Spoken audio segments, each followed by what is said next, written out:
Australia ਤੋਂ ਸ਼ੁਰੂਆਤ ਕਰ ਲੈਣਾ। ਹੁਣ ਬਹੁਤ ਸਾਰੇ ਬੱਚੇ ਅਗਲੇ ਮਹੀਨੇ ਤੋਂ ਪਾਸ ਹੋਣੇ ਸ਼ੁਰੂ ਹੋ ਜਾਣਗੇ, ਪੇਪਰ ਹੋਣੇ ਸ਼ੁਰੂ ਹੋ ਜਾਣਗੇ।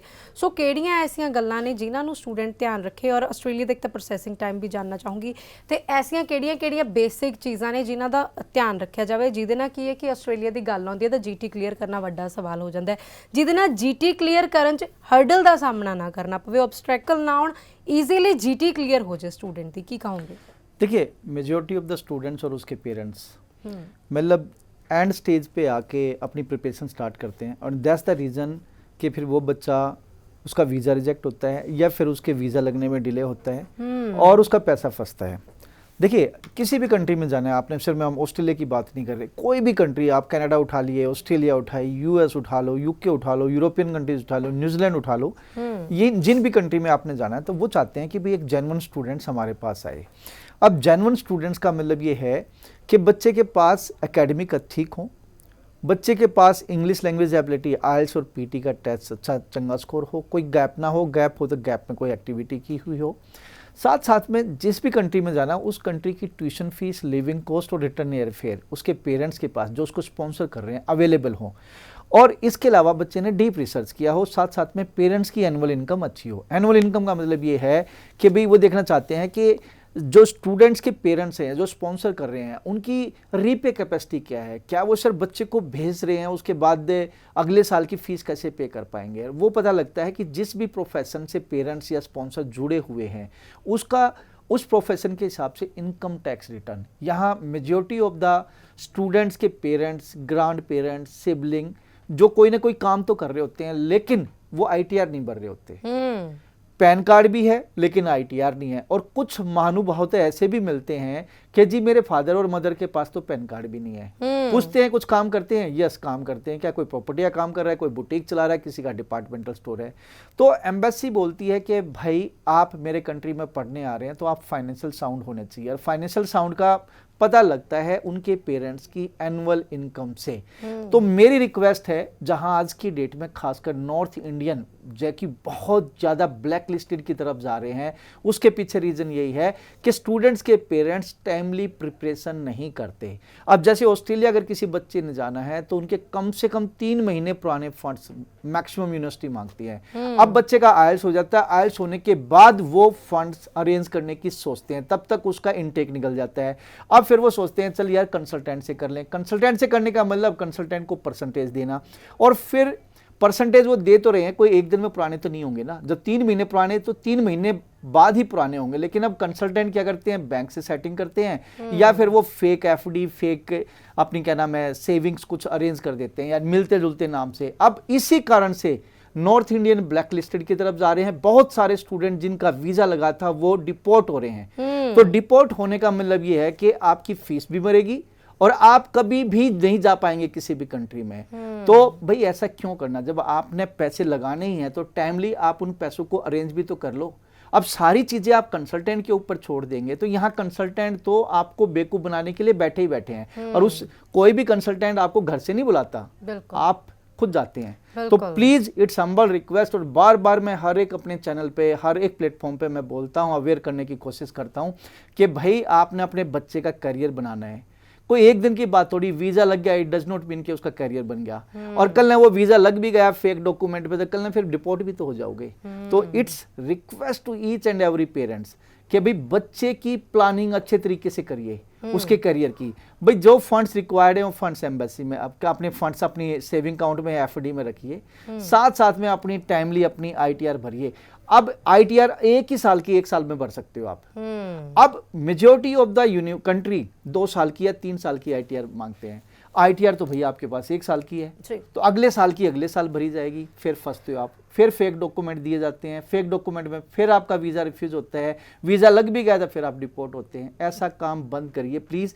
जब तक आप पेरेंट्स, जब तक आप सिबलिंग्स, जब तक आप ग्रैंड पेरेंट्स या मैटरनल पेरेंट्स, जो भी फैमिली में पर्सन है वो अवेयर नहीं होंगे, तब तक किसी बच्चे का भविष्य नहीं बनेगा। किसी पास्ट में आप जा रहे हैं कि जी फलाने स्टूडेंट का, फलाने पर्सन का ऐसे ही वीज़ा आ गया था, भैया day by day technology advance होती जा रही है। ठीक है, पीछे जो हो गया इट डज नॉट मीन के आपके साथ भी ऐसा होगा।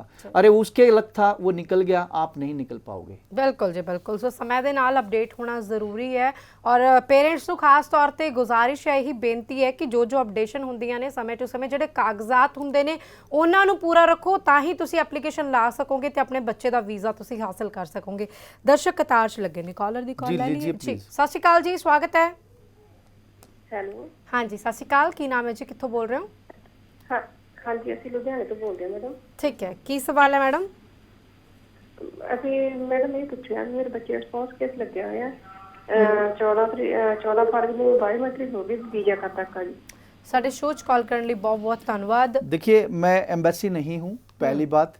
आपका अगर बायोमेट्रिक हो चुका है तो इट मीन्स आपकी पूरी फाइल अपडेट हो चुकी है। अगर न्यू पोर्टल पे लगी है तो हाई पॉसिबिलिटी है जल्दी वीज़ा आ जाएगा, फर्स्ट थिंग। सेकेंडली, अगर टाइमली नहीं आ रहा तो वेब फॉर्म अरेंज मतलब राइज कर सकते हो, आप अपने कंसल्टेंट को बोलिए कि वेब फॉर्म भरे। And thirdly, wait and watch, क्योंकि कनाडा हाई कमीशन में 20 लाख एप्लीकेशन पेंडिंग चल रही हैं। हाँ, बहुत सारा पैसा वो स्पेंड कर रहे हैं, न्यू पोर्टल भी लेके आ चुके हैं, आर्टिफिशियल इंटेलिजेंस का वो मतलब ऑटोमेटिक मतलब एक तरह से एआई आर्टिफिशियल इंटेलिजेंस कंप्यूटर ही बता रहा है कि भाई टाइमली रिजल्ट्स दे रहे हैं। तो होप सो आपका भी रिजल्ट आ जाएगा, लेकिन अगर टाइमली नहीं आ रहा था वेब फॉर्म रेज कर लो। ਬਿਲਕੁਲ ਜੀ, ਸ਼ੋਅ 'ਚ ਕਾਲ ਕਰਨ ਲਈ ਬਹੁਤ ਬਹੁਤ ਧੰਨਵਾਦ। ਮੇਰੀ ਗੁਜ਼ਾਰਿਸ਼ ਰਹੇਗੀ ਸਾਡੇ ਪਿਆਰੇ ਦਰਸ਼ਕਾਂ ਨੂੰ ਕਿ ਜਦੋਂ ਤੁਸੀਂ ਐਪਲੀਕੇਸ਼ਨ ਲਾ ਚੁੱਕੇ ਹੁੰਦੇ ਹੋ ਉਹਦਾ ਤੁਹਾਨੂੰ ਕੋਈ ਜਵਾਬ ਨਹੀਂ ਦਿੱਤਾ ਜਾਂਦਾ ਹੁੰਦਾ। ਹਾਂ, ਤੁਸੀਂ ਅਪਲਾਈ ਕਰਨੀ ਹੈ, ਤੁਸੀਂ ਸਪਾਊਸ ਕੇਸ ਅਪਲਾਈ ਕਰਨਾ ਹੈ, ਸਿੰਗਲ ਨੇ ਅਪਲਾਈ ਕਰਨਾ ਹੈ, ਕਿਸੇ ਵੀ ਕੰਟਰੀ ਅਪਲਾਈ ਕਰਨਾ ਹੈ, ਫਿਰ ਤੁਹਾਨੂੰ ਕੋਈ ਹੈਲਪ ਦੀ ਲੋੜ ਹੈਗੀ ਹੈ ਤਾਂ ਅਸੀਂ ਤੁਹਾਡੇ ਨਾਲ ਜਿਹੜੇ ਸਵਾਲ ਜਵਾਬ ਹੈ ਉਹ ਜ਼ਰੂਰ ਕਰਾਂਗੇ।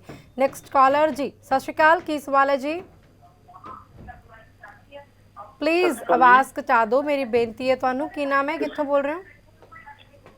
ਸਤਿ ਸ਼੍ਰੀ ਅਕਾਲ ਜੀ, ਮੈਂ ਸੰਗਰੂਰ ਤੋਂ ਬੋਲ ਰਿਹਾ ਜੀ। ਠੀਕ ਹੈ, ਸਤਿ ਸ਼੍ਰੀ ਅਕਾਲ, ਕੀ ਸਵਾਲ ਹੈ ਜੀ? ਮੈਂ ਨਾ ਇਹਨਾਂ ਦੇ ਬੇਟੀ ਦਾ ਵੀਜ਼ਾ ਅਪਲਾਈ ਕੀਤਾ ਸੀ, ਵੀਜ਼ਾ ਆ ਗਿਆ ਸੀ। ਠੀਕ ਹੈ, ਜਿਹੜੀ ਇਹਨਾਂ ਦੀ +2 ਦਾ ਗੈਪ ਹੁੰਦਾ ਹੈ ਉਹ ਕਦੋਂ ਤੱਕ ਹੁੰਦਾ ਹੈ? ਵੀਜ਼ਾ ਆਉਣ ਤੱਕ ਹੀ ਹੁੰਦਾ ਹੈ ਜਾਂ ਬਾਅਦ ਚ ਵੀ? वीजा आ गया वा? हाँ जी। एग्जैक्ट क्वेश्चन क्या है? वीजा आने के बाद गैप का तो कोई मतलब ही नहीं है, वीजा आने के बाद गैप का कि +2 नहीं नहीं, अगर वीज़ा आ गया ठीक है, आप अपनी पढ़ाई स्टार्ट करिए, मतलब आपने अब्रॉड जाना है, पढ़ना है, तो अभी आपका कोई गैप नहीं कंसीडर बिल्कुल जी बिल्कुल। सोच कॉल कर ली, नहीं, अच्छी बात है, डरना भी बहुत ज़रूरी है। अगर इस तरह की प्रिपरेशन अगर पेरेंट्स स्टार्टिंग कर दें तो डेफिनेटली इस तरह की बातें सोचना शुरू कर दें तो बहुत अच्छी बात है। ठीक है जी। नेक्स्ट कॉलर नाल जुड़े ने जी। सत श्री अकाल, की सवाल है जी? आवाज घटा दो। की नाम है? हाँ जी, सत श्री अकाल, की नाम है? की नाम है जी? कुमार है जी। ठीक है, सुमित कुमार जी। ठीक है, की सवाल है सर? सवाल ये है जी, मैं ना फाइल आई थी बेटी दी कनेडा जी।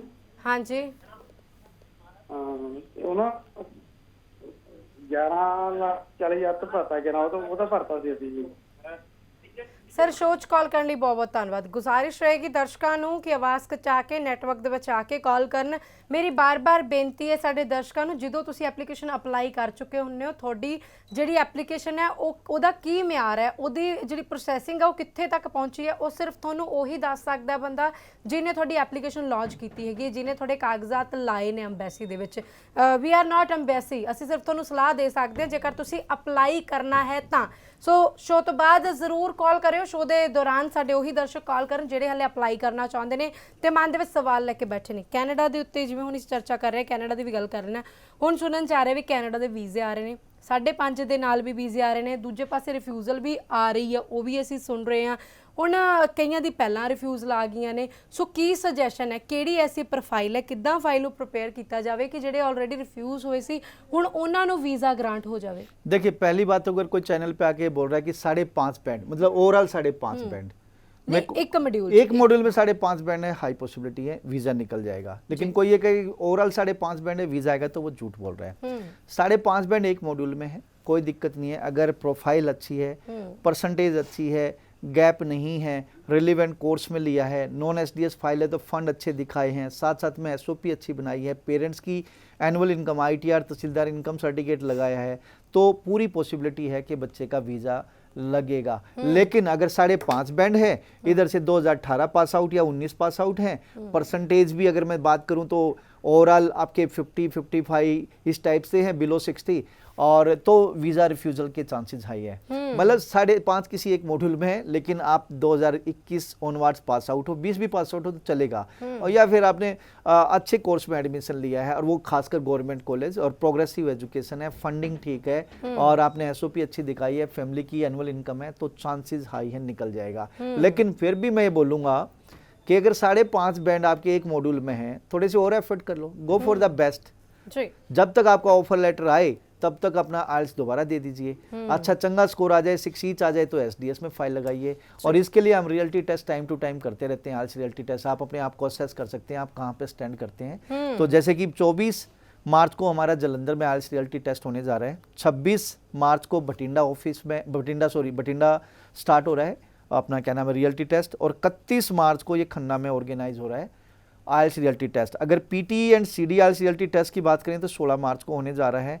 और अगर आपने प्री वेबिनार अटेंड करना है तो पीटी का कल के दिन 15 मार्च को 3 बजे आप हमसे जुड़ सकते हैं westernOverseas.events पे। साथ साथ में एक बड़ी अनाउंसमेंट मैं करना चाहूँगा कि बठिंडा में हमारा ऑफिस स्टार्ट हो चुका है। तो बठिंडा या नियर बाई एरिया से अगर आप हैं तो आप मेरे बठिंडा ऑफिस में आके अपना काउंसलिंग ले सकते हैं। अब आपको चंडीगढ़ आने की जरूरत नहीं है, क्योंकि हमने आप लोगों के लिए ऑफिस ओपन किया है बठिंडा में। अजीत जो रोड है, मेन रोड है, तो घोड़ा चौक के पास हमारा वेस्टर्न ओवरसीज का ऑफिस है, जिसमें हम आइल्स, पीटी, टफल ये सारी कराते हैं। साथ साथ में वीज़ा की counselling Canada, Australia, New Zealand, UK, USA, Europe, हर एक की काउंसलिंग के लिए आप आ सकते हैं। ਬਿਲਕੁਲ ਜੀ ਬਿਲਕੁਲ। ਅਸੀਂ ਫੇਸਬੁੱਕ ਤੇ ਵੀ ਲਾਈਵ ਆ, ਤੁਸੀਂ ਉੱਥੇ ਵੀ ਆਪਣੇ ਜਿਹੜੇ ਕਮੈਂਟ ਹੈ ਕਮੈਂਟ ਸੈਕਸ਼ਨ 'ਚ ਜਾਂ ਫਿਰ ਇਨਬਾਕਸ ਵਿੱਚ ਛੱਡ ਸਕਦੇ ਹੋ। ਸਾਡੇ ਨਾਲ ਹਰਮਨ ਜੁੜੇ ਨੇ ਫੇਸਬੁੱਕ ਤੇ। ਸਰ ਉਹਨਾਂ ਦਾ ਸਵਾਲ ਹੈ ਕਿ 2014 ਦੇ ਵਿੱਚ ਬੀਕਾਮ ਕੀਤੀ ਸੀ ਔਰ ਉਸ ਤੋਂ ਬਾਅਦ ਉਹਨਾਂ ਦਾ 1 ਸਾਲ ਦਾ ਗੈਪ ਹੈ। 2015 ਤੋਂ ਲੈ ਕੇ 17 'ਚ ਉਹਨਾਂ ਨੇ ਬੀਐਡ ਕੀਤੀ ਹੈ, 17 ਤੋਂ 19 ਦੇ ਵਿੱਚ ਉਹਨਾਂ ਨੇ ਐਮਐਡ ਕੀਤੀ ਹੈ। ਉਸ ਤੋਂ ਬਾਅਦ ਕੰਟੀਨਿਊਸ ਉਹ ਜੌਬ ਕਰ ਰਹੇ ਨੇ ਤੇ ਜੌਬ ਕਰ ਰਹੇ ਨੇ ਟੀਚਿੰਗ ਦੀ। ਹਾਂਜੀ, ਤੇ ਉਹ ਪੁੱਛਣਾ ਚਾਹੁੰਦੇ ਨੇ ਕਿ ਕੀ ਉਹ ਯੂਐਸਏ ਅਪਲਾਈ ਕਰ ਸਕਦੇ ਨੇ, ਔਰ ਜੇ ਕਰ ਸਕਦੇ ਆ ਤਾਂ ਕੀ ਵਿਦਆਊਟ ਆਇਲਸ ਹੋ ਸਕਦਾ ਹੈ।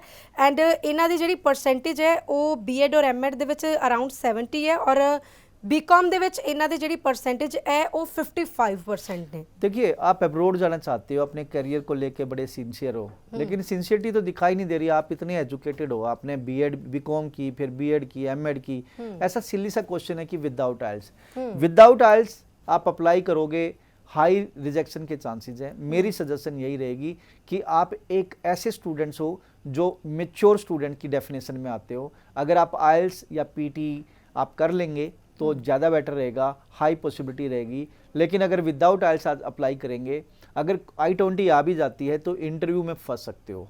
तो इंटरव्यू में आपका जो इंग्लिश में क्वेश्चंस होंगे, why USA, why particular this university, course content, outcome of this course, ये सारे क्वेश्चनों की बौछार आप पे होने वाली है।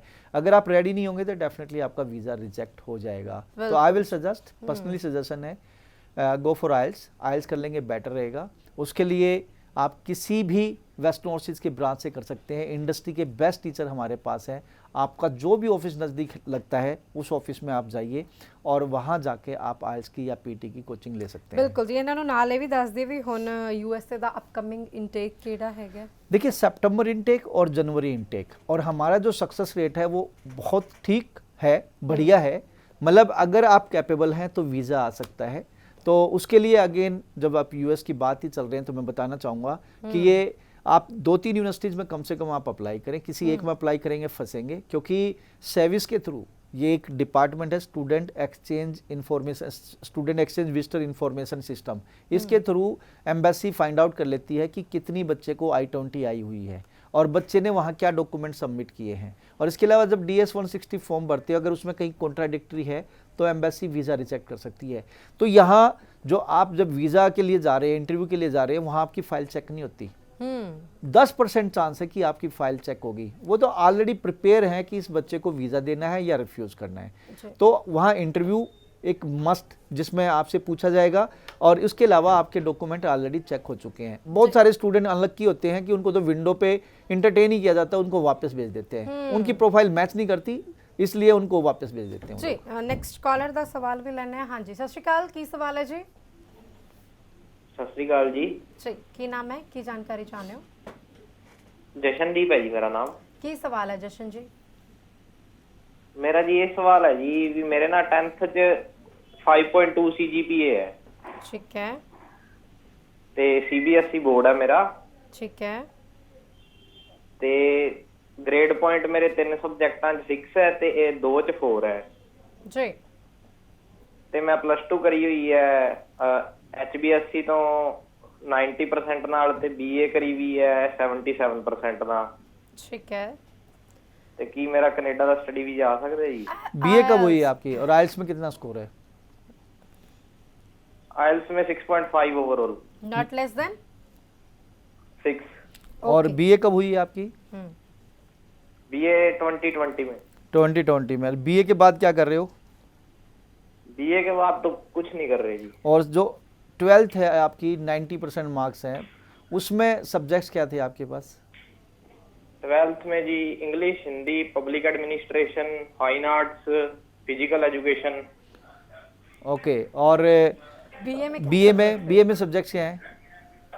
है जी बीए में सब्जेक्ट्स सब्जेक्ट ने ਤੁਹਾਡੇ ਕੋਲ बीए जी ऑनर्स जियोग्राफी है ज्योग्राफी है। ठीक है सोच कॉल कर ली बहुत धन्यवाद चलिए। ਤੁਸੀਂ आंसर सुन सकते हो अपना देखिए 6.5 है, नो लेस देन 6 हैं। तो अगर मैं आपकी प्रोफाइल को शुरू से पकड़ूं, वीज़ा ऑफिसर क्या सोचता है कि शुरू में देखिए सीबीएसई आईसीएसई 2 बोर्ड ऐसे हैं जो अच्छे बोर्ड माने गए सही हैं। बात। उसके बाद स्टेट बोर्ड की बात आती है।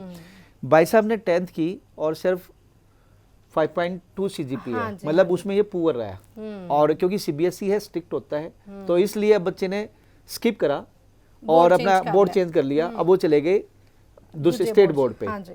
अब हरियाणा बोर्ड से इन्होंने 90% ले लिए, तो वीजा ऑफिसर सोचता है कि निकल मारी होगी, हाँ हाँ ठीक है, इवन चाहिए सिंसियर भी हो गए हों, हाँ। ठीक है। फिर अगर इनके सब्जेक्ट्स की बात करें, फाइन आर्ट, फिजिकल एजुकेशन, 2 या 3 सब्जेक्ट्स हैं जो इसके पास अच्छे हैं, अदरवाइज सब्जेक्ट्स नहीं है। फिर भाई साहब बीए में लेते हैं, बीए में भी ठीक परसेंटेज है 77, और ज्योग्राफी ऑनर्स इनके पास है। ये इनका एक बहुत बढ़िया पॉइंट है यहाँ पे। तो आगे 6.5 बाय नो लेस देन 6 आपने अगर ले रखे हैं, तो सितंबर इनटेक और जनवरी 2023 के लिए आप ज्योग्राफिक इंफॉर्मेशन सिस्टम प्रोग्राम में एडमिशन ले सकते हैं। इस प्रोग्राम में एडमिशन लोगे, हाई चांसेस है आपका वीजा आएगा, क्योंकि आपने ज्योग्राफी पढ़ी है और आगे भी ज्योग्राफी पढ़ने जा रहे हैं। पीजी डिप्लोमा आपको मिल जाएगा, 3-4 गवर्नमेंट कॉलेज में ओंटारियो प्रोविंस में आपको मिल जाएगा, ठीक है। तो उसमें आपका ज्योग्राफिक इंफॉर्मेशन साइंस में आपका वीजा के हाई चांसेस हैं। इसके बाद फिर दूसरा सोचिए आप, जैसे कि global business management, international business management, ठीक है, लेकिन उससे पहले प्रायोरिटी दीजिए ज्योग्राफी, इंफॉर्मेशन साइंस और सिस्टम को। You will get the visa ਬਿਲਕੁਲ ਜੀ। ਬਾਕੀ ਤੁਸੀਂ ਇੱਕ ਵਾਰੀ ਸ਼ੋਅ ਤੋਂ ਬਾਅਦ ਕਾਲ ਕਰ ਲਿਓ ਔਰ ਆਪਣੇ ਜਿਹੜੇ ਡਾਕੂਮੈਂਟਸ ਹੈ ਇਹੀ ਨੰਬਰ ਤੁਹਾਡੇ ਨਾਲ WhatsApp ਤੇ ਵੀ ਸਾਂਝੇ ਕਰ ਰਹੇ ਹਾਂ, ਇਹਨਾਂ ਦੇ ਉੱਤੇ ਭੇਜ ਕੇ। ਵੈਸੇ ਸਰ ਨੇ ਤੁਹਾਨੂੰ ਦੱਸ ਹੀ ਦਿੱਤਾ, ਬਾਕੀ ਤੁਸੀਂ ਨੇੜਲੀ ਤੁਹਾਡੇ ਜਿਹੜੀ ਵੀ ਬ੍ਰਾਂਚ ਪੈਂਦੀ ਹੈ ਤੁਸੀਂ ਉੱਥੇ ਵਿਜ਼ਿਟ ਜ਼ਰੂਰ। मैं दर्शकों को बताना चाहूँगा कि अगर आप हरियाणा से हैं तो सोनीपत में मेरा ऑफिस है, फिर आगे चलिए कुरुक्षेत्र में है, उसके बीच में अम्बाला करनाल में है, और इसके बाद अगर आप आगे आएंगे तो अम्बाला में है। तो सोनीपत, करनाल, कुरुक्षेत्र, अम्बाला, फिर थोड़ा सा और आ गया जी ये चंडीगढ़ में ऑफिस है। इससे आगे चलेंगे मेरा पटियाला में है, बठिंडा में है, जलंधर में है, अमृतसर में है। साथ साथ में we have the office in Canada. Canada में वेस्टर्न ओवरसीज के अब 2 ऑफिस हो चुके हैं, एक नोवा स्कोशिया में है और एक अभी हमने मिसिसागा में खोला है, टोरंटो के नियर। तो जितने भी स्टूडेंट्स कनाडा जाना चाह रहे हैं उनको ऑन स्पॉट असेसमेंट करा के हम, मतलब जो भी प्रॉब्लम है, यहाँ तो हम दे ही रहे हैं आपको सर्विसेज, वहाँ पे भी आपको कोई भी प्रॉब्लम आ रही है किसी भी टाइप की, ऑन स्पॉट हम उसको रिमूव करने की कोशिश करेंगे। अगर आप ऑस्ट्रेलिया जाना चाहते हैं तो ऑस्ट्रेलिया में मेलबर्न में हमारा ऑफिस है जो आपको सपोर्ट करेगा। जी नेक्स्ट कॉलर। हाँ जी सत श्री अकाल, की सवाल है जी? सत श्री अकाल जी, आवाज़ पहुँच पा रही है ਤੁਹਾਡੇ तक? ਜੀ ਮੈਡਮ ਸਤਿ ਸ਼੍ਰੀ ਅਕਾਲ ਜੀ। ਸਤਿ ਸ਼੍ਰੀ ਅਕਾਲ, ਕੀ ਸਵਾਲ ਹੈ ਜੀ? ਮੈਡਮ ਮੈਂ ਕੁਝ ਇਹ ਪੁੱਛਣਾ ਸੀ, ਮੇਰੀ ਬੀਐਸਸੀ ਐਗਰੀਕਲਚਰ ਕੀਤੀ ਹੋਈ ਆ। ਠੀਕ ਹੈ, BSc ਐਗਰੀਕਲਚਰ ਕਦੋਂ ਕੀਤੀ ਹੈ? ਹਾਂ ਤੇ ਐਸੇ ਸਾਲ ਪੂਰੀ ਹੋਈ ਹੈ ਜੀ। ਠੀਕ ਹੈ। ਤੇ ਮੈਨੂੰ ਇਹ ਪੁੱਛਦਾ ਸੀ, ਮੈਨੂੰ ਮੇਰੇ 6 ਬੈਂਡ ਨੇ, ਮਤਲਬ ਇੱਕ ਜੋ 5.5 ਨੇ, ਕਿ ਮੈਨੂੰ ਕੀ ਠੀਕ ਰਹੂਗਾ ਜੀ? प्लस 2 कंट्री में जाना चाहते ਕਿਹੜੀ हैं आप? ਕੰਟਰੀ ਜਾਣਾ ਚਾਹੁੰਦੇ ਹੋ? ਹਾਂ हाँ जी। कौन से कंट्री में जाना चाहते हो सर? Which country? ਤੇ ਕਿਹੜੇ ਦੇ ਠੀਕ ਰਹੂਗਾ ਜੀ, ਵੀ ਕਿਹੜਾ ਕੰਟਰੀ ਠੀਕ ਹੈ? ठीक मैं तो आपके लिए जाना चाहना वैसे। ठीक तो आपके लिए रहेगा कि एक बार आप दोबारा आइल्स करिए, try to score 6.5 and no less than 6, तब तो आपका वीज़ा आ जाएगा ऑस्ट्रेलिया का और कनाडा का और यूएस का। 6 बैंड नो लेस देन 5.5 पे लगा रहे हैं तो गो यूके, या फिर यूरोपियन कंट्रीज में, वहाँ आपके हाई चांसेस हैं। लेकिन अगर आपने कनाडा फाइल लगाई, आपका 200% रिजेक्शन आएगा। अगर आपने ऑस्ट्रेलिया लगाई, हाई चांसेस है, 99% और बहुत चांसेस आपका रिजेक्शन आएगा। यूएस की फाइल लगाई, निकल सकते हो, लेकिन हाई चांसेस है रिजेक्शन आ सकती है, क्योंकि पीजी प्रोग्राम की requirement 7.5 band no less than 6 है। हाँ, यूके जाना चाहते हो, वहां मास्टर्स की requirement 6 band no less than 5.5 है, चाहे तो आप यूके फाइल लगाइए, आपकी प्रोफाइल 100% मैच करती है। या फिर आप यूरोपियन कंट्रीज में चले जाइए, जर्मनी जिसमें आपका श्योर शॉट वीजा आएगा। इसके अलावा आप फ्रांस देख सकते हैं, वहां आपका वीजा आ जाएगा। पोलैंड है, माल्टा है, हंगरी है, लिथुनिया है, लातविया है, डेनमार्क है, स्वीडन है, नीदरलैंड है। दीज आर द कंट्री वहां पे आपका वीजा निकल सकता है, या स्विट्जरलैंड है। मतलब इन कंट्रीज में यूरोपियन प्लस यूके आपकी प्रोफाइल मैच करती है as per the IELTS score. Otherwise अगर एकेडमी की बात करूं, एकेडमिक आपकी बहुत चंगी है, बहुत जबरदस्त प्रोफाइल है आपकी। अगर थोड़ा सा आप आइल्स इंप्रूव कर लें, 6.5 बैंड नो लेस देन 6 ले आए, तो go for Canada, go for Australia, go for US as well. बिल्कुल, ਤੁਸੀਂ ਕਿਤੇ ਵੀ ਫਿਰ ਅਪਲਾਈ ਕਰ ਸਕਦੇ ਹੋ। ਰਿਐਲਿਟੀ ਟੈਸਟ ਦੀ ਜਾਣਕਾਰੀ ਲੈਣਾ ਚਾਹੂੰਗੀ ਸਰ। जी देखिए, रियलिटी टेस्ट क्यों दे, हजारों बच्चे, रियली हजारों बच्चे हमारे इस रियलिटी टेस्ट का पार्ट होके चंगा स्कोर लेके एब्रोड जा चुके हैं। सर, हर एक बच्चे को फाइनल एग्जाम आईडीपी जो ले रही है, तो फाइनल एग्जाम में बैठते हुए फियर, फोबिया, एंजाइटी मार देता है, और बच्चे को मतलब पता नहीं होता कि भाई मॉक टेस्ट में उसके 7 बैंड आ रहे हैं और जब फाइनल एग्जाम में बैठता है तो उसके 5.5 बैंड आ रहे हैं। तो ये एक्चुअल असेसमेंट है, जैसे फाइनल एग्जाम होता है, ये उसकी ही कॉपी है। तो माय डियर फ्रेंड, 15,000 प्लस पैसे खराब मत करिए, रियलिटी टेस्ट दीजिए।